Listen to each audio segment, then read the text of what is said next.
Buenas tardes, queridos estudiantes. En esta clase vamos a empezar con el texto de Pérez Luño, Enrique Pérez Luño, sobre la igualdad.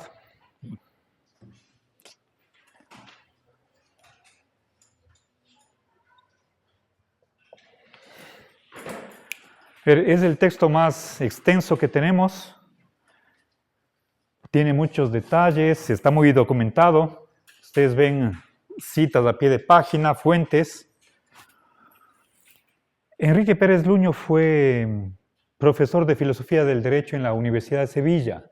Ya está jubilado, tiene algunos textos y me parece un autor de primera línea, uno de los más famosos del mundo de habla hispana.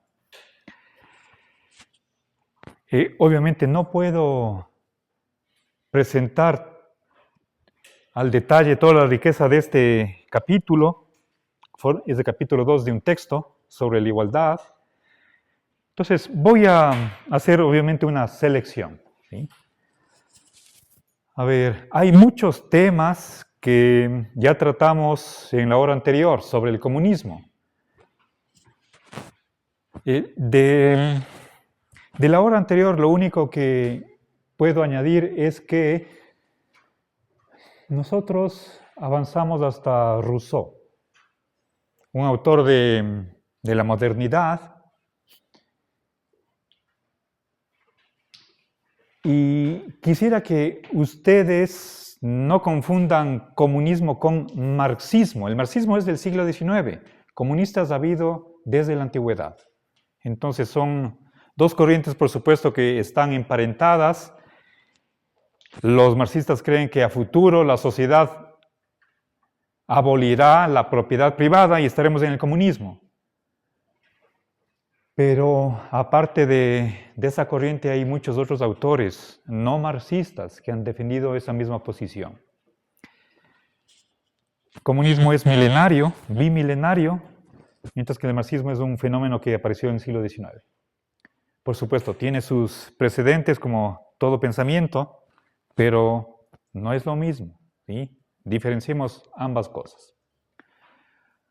Ok, entonces veamos Pérez Luño ahora, ¿sí?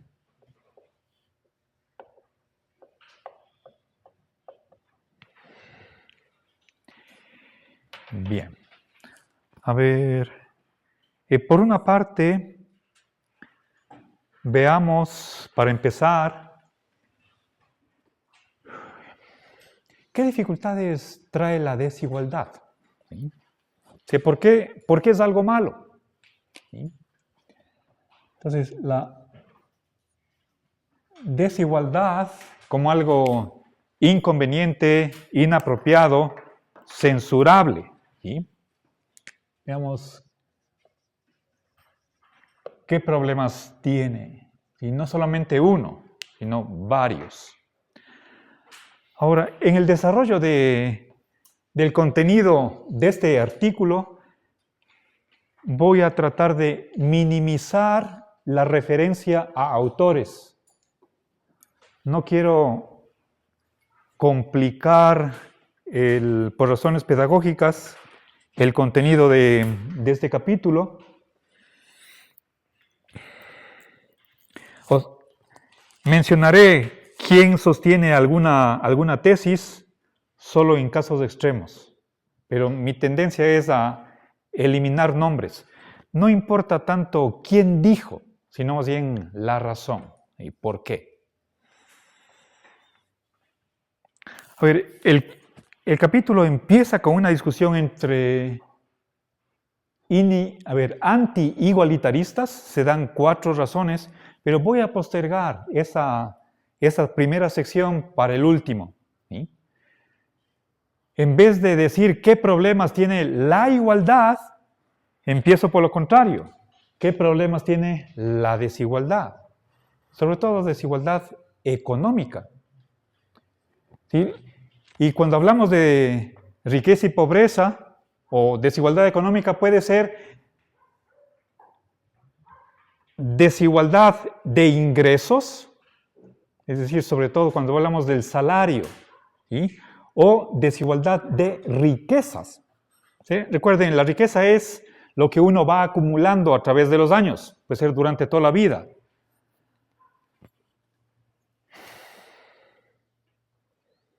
Yo, por ejemplo, he finalizado mi carrera académica. Puedo comparar qué tuve hace 30 años y qué tengo hoy. ¿Sí? En el transcurso, ¿sí? Ha muerto mi padre, mis suegros, cuestión de herencias. ¿Sí? Bueno, entonces, veamos, a ver,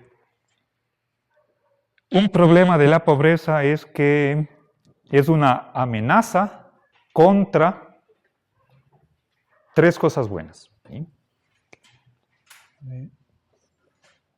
La pobreza constituye un peligro contra la paz, el bien común y la estabilidad.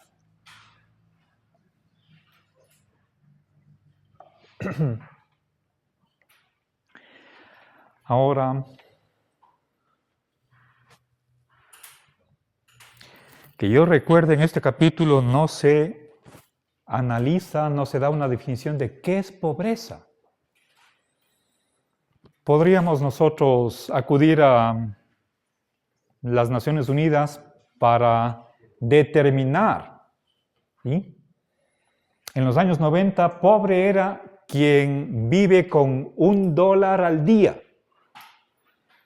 Obviamente, pasados los años, podríamos decir $2 o $2.50, no sé en cuánto está actualmente. ¿Sí? Ese es un criterio que se maneja a nivel mundial. La pobreza, podemos decir, es relativa a un determinado país o sociedad. Un pobre de Estados Unidos no es un pobre de Ecuador. ¿Sí? Ahora, admitamos que todo concepto, sobre todo de las ciencias sociales, de la filosofía, son problemáticos. No podemos, creo, aspirar a tener una definición exacta y precisa, como por ejemplo de triángulo, kilómetro y gravedad. Pero por más que sea un concepto un tanto difuso o borroso, sin embargo es útil. ¿Sí? Y ese problema simplemente de qué significa tal cosa, también se va a aplicar a la igualdad. Esa es una objeción en contra. ¿Sí? Pero no nos dejemos distraer por esa dificultad preliminar y manejémonos con un sentido ordinario de lo que es pobreza. Aquí en el Ecuador, pobre es una familia cuyos ingresos no cubren la canasta básica familiar. Se supone que en la familia trabajan 2 personas, papá y mamá, y la mujer gana 60% del sueldo del marido. Y hay 4 miembros en la familia. ¿Sí? ¿Cuánto es la canasta básica familiar? Eso depende de en qué ciudad estemos. Cuenca es la más cara del Ecuador. La segunda es, si no estoy mal, Quito. Y cada mes el INEC saca estadísticas. ¿Sí? Ahora, ¿qué es la canasta básica familiar? Todo lo que necesita una familia para vivir un mes. Primero, alimentación. Puede ser arriendo, educación, transporte, vestimenta. También hay un rubro para diversiones, esparcimiento. Todo eso sumado, esa es la canasta básica. Por supuesto, es un promedio. ¿Sí? ¿Y cuánto es el salario mínimo? Y teniendo en cuenta que 2 personas perciben ese salario, si la canasta básica está por encima de los ingresos familiares, la familia es pobre. ¿Sí? Ok, pero me parece que eso es un tecnicismo. Podrían discutir los sociólogos, los economistas. Creo que más allá de exactamente qué entendemos por pobreza, creo que todos tenemos una noción de quién es pobre. ¿Sí? Y por supuesto esto es gradual. ¿Sí? Unos son más pobres que otros. A veces se habla de pobreza absoluta. Dejemos eso en segundo plano y aquí se está haciendo una afirmación. ¿Sí? Verán que estoy hablando sobre todo de pobreza económica, pero tiene implicaciones también psicológicas, ¿sí? De cómo se siente la persona. Puede que carezca de autoestima o piensen en cómo otras personas le ven a un pobre. Y eso se puede notar desde la ropa que lleva puesta. ¿Sí? Bueno, entonces es un concepto que tiene muchas dimensiones, es complicado, pero eso quisiera que no se interponga para la comprensión del tema de la igualdad. ¿Sí? Yo les he puesto ejemplos y quizás vale la pena empezar por ahí. ¿Sí? A ver, verán. Para empezar, fíjense esta fotito. Yo les puedo compartir este material. No sé en qué año sea tomada esta foto. Está aquí un joven negro, es en los Estados Unidos, posiblemente es en los años 60, cuando todavía había segregación racial, ¿sí? Cuando negros no podían entrar a un restaurante que era solo para blancos, y ahí en la ventana, en la vereda, está un aviso, ¿sí? O escuelas que sea para blancos y negros. Los buses, los negros tenían que utilizar las filas de atrás, por más que adelante esté vacío. Todo eso en los años 60. ¿Sí? Y aquí, obviamente, eso cambió, ¿sí? Gracias a la lucha de los negros. Y aquí seguramente está participando posiblemente en una manifestación, tiene un cartel que traducido dice: los hombres de calidad no temen la igualdad. ¿Sí? Bien. Ahora, veamos, quiero mostrarles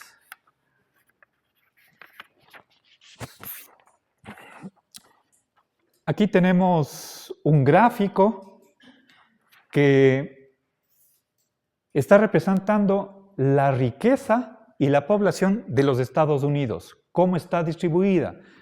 No sé exactamente de qué año es esto, posiblemente es del 2010, y lo que tenemos acá son montones. Aquí a mano tenemos 5 montones de dinero.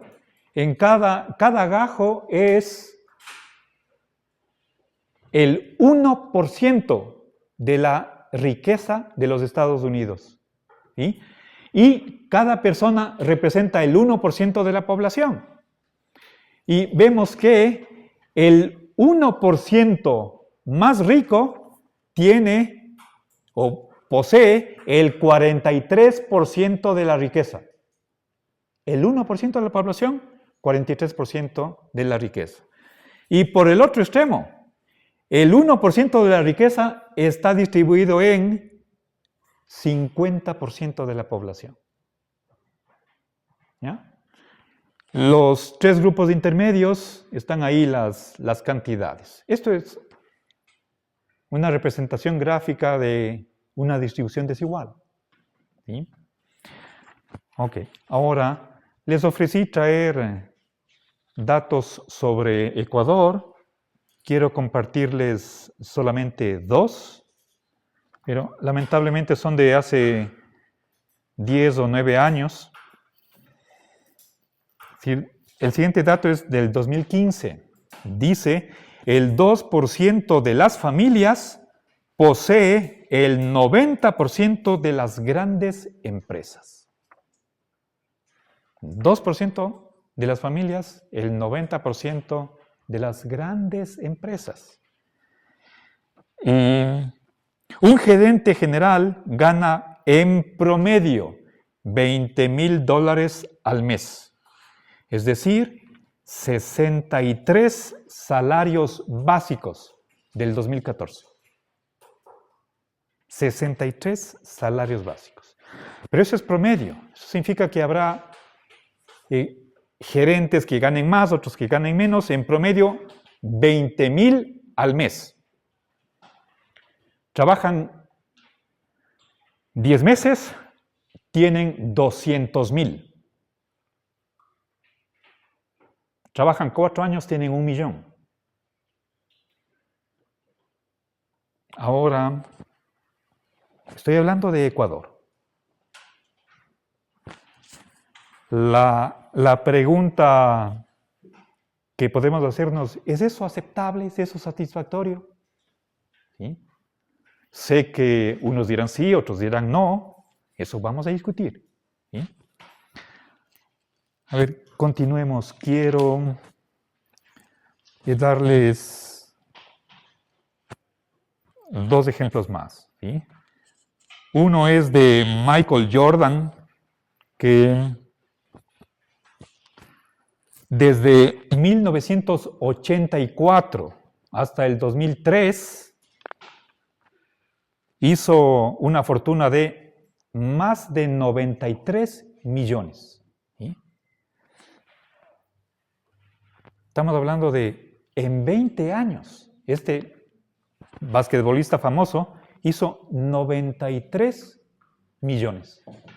Obviamente no solamente por pertenecer a un equipo, sino también por hacer publicidad. ¿Sí? El total de los ingresos. Bien, ahora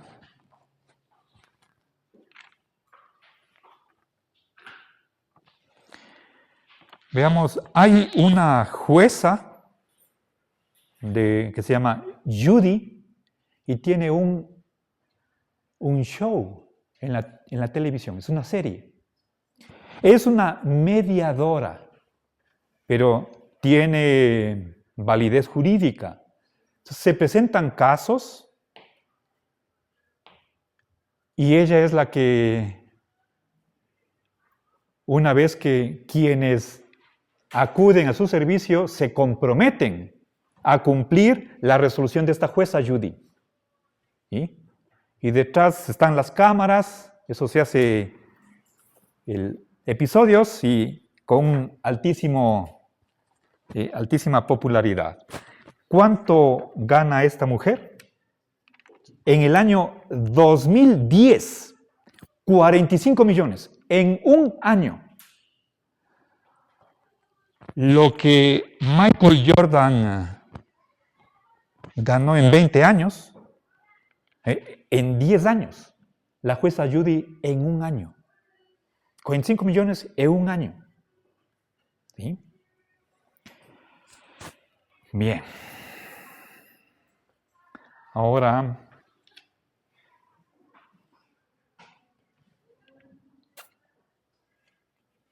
a ver, podríamos comparar cuánto gana Messi en un año.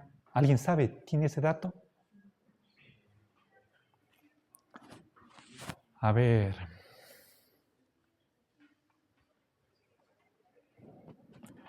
Podríamos hacer la consulta. Y si comparamos cuánto gana un profesor de primaria. La cifra se da en años. Entonces, la diferencia va a ser enorme. ¿Sí? Ok. Bueno, no quiero abrumarles más con estas cantidades, pero saben a qué me estoy refiriendo. ¿Sí? Simplemente estoy hablando de ingresos o riqueza, nada más. ¿Sí? Ok, ahora, entonces, primera razón en contra de la... ¿Por qué la pobreza es mala? ¿Por qué podemos decir esto es algo negativo y que el Estado tendría que hacer algo o para reducirla o para eliminarla? De hecho, un gobierno que tenga tendencia socializante a favor de la nación se preocupará y le tomará como una obligación jurídica la de hacer algo para que desaparezca la pobreza. Podemos preguntarnos, ¿y por qué? Aquí tenemos una primera razón. ¿Sí? Cuando la desigualdad es excesiva, ¿sí? Entonces eso puede poner en peligro la estabilidad del sistema social. Puede haber descontento y que puede escalar, ¿sí? Por lo tanto, también está amenazada la paz y obviamente el bien común. La igualdad es parte, es un ingrediente, un instrumento del bien común. Está mencionado en el texto, no es que añada yo, ¿sí? Entonces, pensemos en qué pasa si hay personas que compran una cartera a $2,000 o tienen un carro de 5 millones y otros que no tienen dónde vivir. Entonces, seguramente eso es algo que va a lesionar la cohesión social. ¿Sí? Esa sociedad, ¿cómo? A ver, incluso se dice, es una amenaza a la felicidad. ¿Cómo una persona puede ser feliz si tiene a su alrededor o sus vecinos son infelices, son miserables? Esa sería una felicidad no auténtica.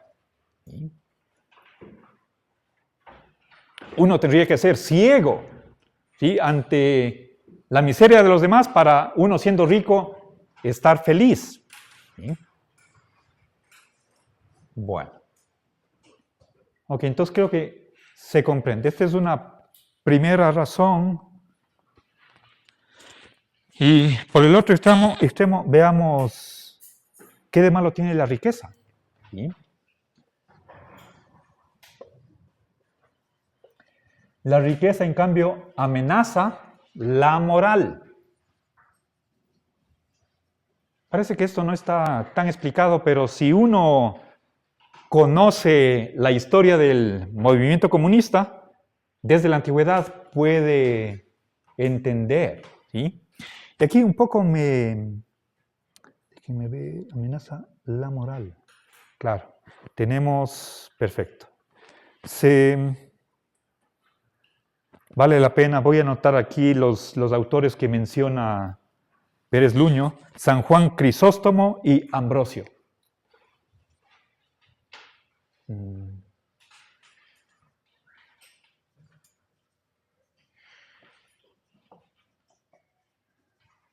San Ambrosio.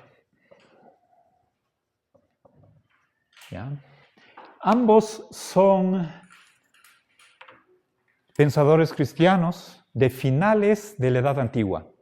Si estamos hablando más o menos del siglo IV a.C., San Ambrosio era contemporáneo de San Agustín, ¿sí? Siglo V. Él fue obispo de Milán. ¿Sí? Bueno, obviamente era mayor que San Agustín. San Agustín era un joven, 20, 30 años. San Ambrosio estaría en 60, 70 años. Claro, hay ahí posiblemente un par de generaciones de distancia, pero para que ustedes más o menos se den cuenta. Y son, por lo menos estos dos, y seguramente muchos otros, que condenaban la riqueza porque pone en peligro las virtudes. Al final de la de la hora anterior, yo me referí brevísimamente a este problema de acá. ¿Sí?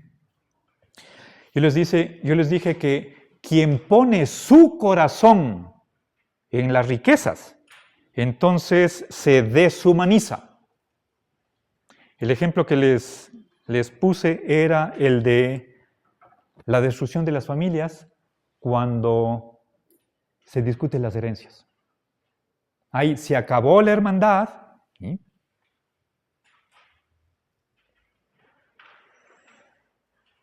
Los bienes por encima del ser humano. ¿Sí? Eso obviamente no es correcto desde el punto de vista ético. ¿Sí? Ok. Bien. Podemos trazar esta idea, podemos rastrear antecedentes de esta idea en la Biblia. ¿Sí? Por lo tanto, en la cultura judía, pero ambos son cristianos. ¿Sí? Bien.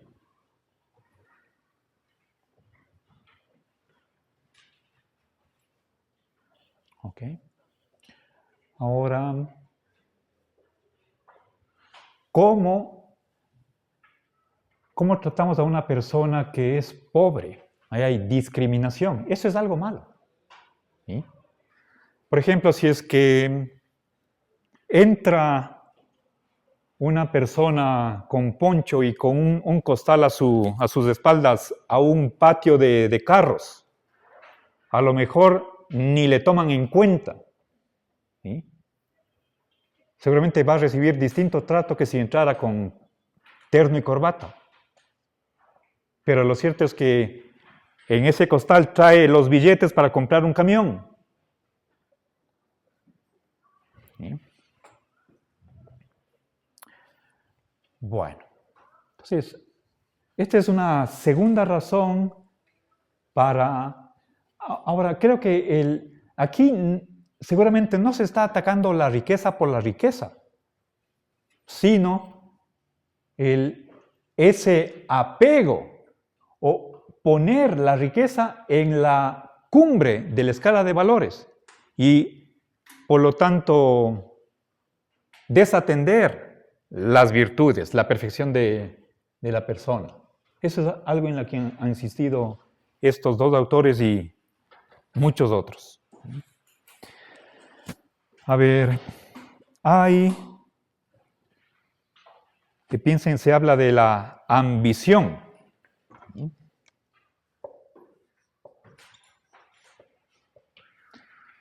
El querer más.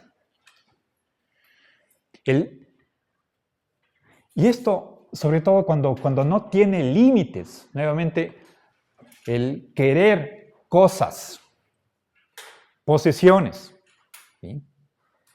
Enriquecerse, no contentarse con lo que uno tiene, no quiere tener más. Eso en bienes materiales.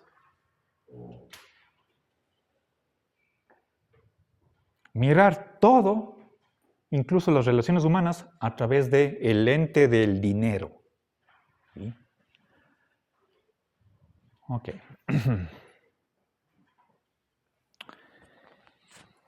Bien. A ver, entonces, si es que la riqueza y la pobreza tienen estos dos problemas, entonces, ¿cuál sería la solución? ¿Sí? Entonces, muchos autores hablan de lo siguiente. ¿Sí? Por una parte, debería hacerse una distribución de bienes. ¿Sí?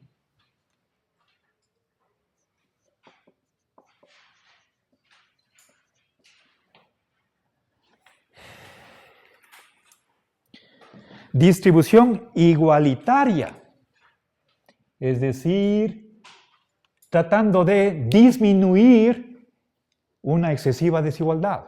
¿Sí? Por ejemplo, yo les di una estadística de cuál es el promedio del salario de un gerente en Ecuador. Y se ve que es 63 veces más que el salario mínimo. Ahora, ¿debería ponerse un límite a esa diferencia? Los igualitaristas dirán que sí. Podríamos discutir cuánto más debería ganar el que más tiene. ¿Cuánto más? ¿Será 10 veces? ¿Será 20 veces? Pero no 60. Entonces, estamos hablando de los excesos, de los extremos. ¿Sí? Distribución igualitaria no significa todos por igual. La palabra que se suele emplear es más bien distribución equitativa. ¿Sí?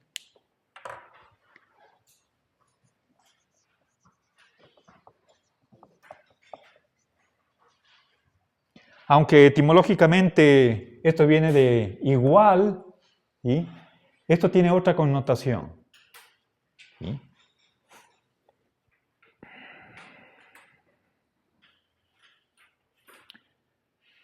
Bien. Ya, les decía, no puede ser que un soltero gane igual que un padre de 4. ¿Sí? Las necesidades cuentan para esa distribución. ¿Qué más? Podemos pensar que la solución está en protección estatal. ¿Sí?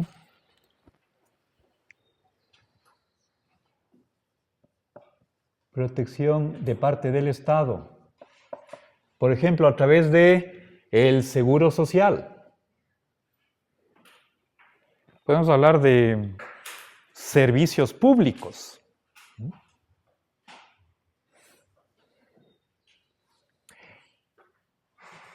Es decir, que haya servicios que sean financiados por el Estado y el Estado es simplemente la sociedad. A ver, ejemplo, un orfanato. ¿Sí? En Venecia, en tiempos de Antonio Vivaldi, estamos hablando de finales del Renacimiento, comienzos de la Edad Moderna, más o menos 1650, 1700, por ser una ciudad cosmopolita, había muchos huérfanos, lo cual creaba la necesidad de orfanatos. ¿Sí? Precisamente Vivaldi trabajaba en un orfanato y enseñaba a tocar instrumentos a las huérfanas. ¿Sí? Entonces, eso es algo que hace la sociedad, ¿sí? Como algo necesario. Entonces, puede ser esto de la implementación de servicios públicos, va a satisfacer las necesidades de los pobres. Alguien que sufre un accidente, está herido, no puede ir a una clínica privada, puede ir a emergencia en el hospital Corral Moscoso, le atienden gratuitamente. Si eso es darle un socorro, un auxilio. ¿Y cómo se financia ese hospital? ¿Sí?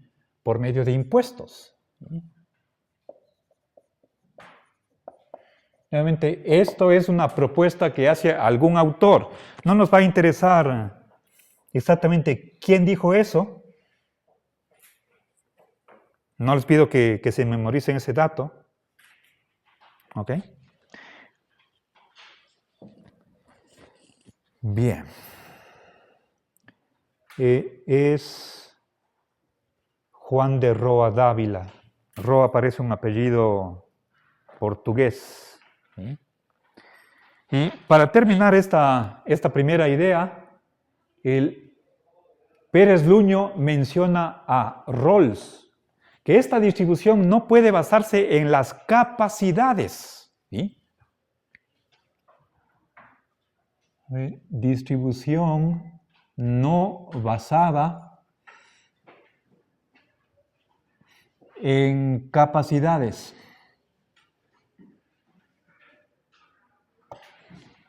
Esto es Rawls. ¿Sí?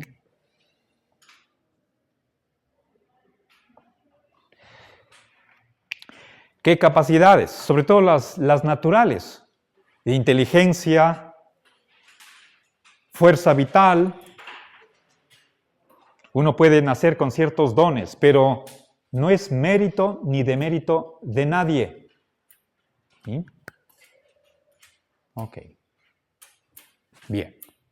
Entonces, hasta aquí tenemos nosotros un par de dificultades que tiene esta desigualdad y acá está una propuesta de solución que ha sido sostenida, defendida por los autores. Muchos de ellos pertenecen a lo que en sentido amplio se llama la Escuela de Salamanca. Nuevamente es el siglo de oro de España, pero no solamente era en Salamanca, sino en otras ciudades, como por ejemplo Coimbra, e incluso en el territorio latinoamericano. ¿Ok? Bien. Ahora,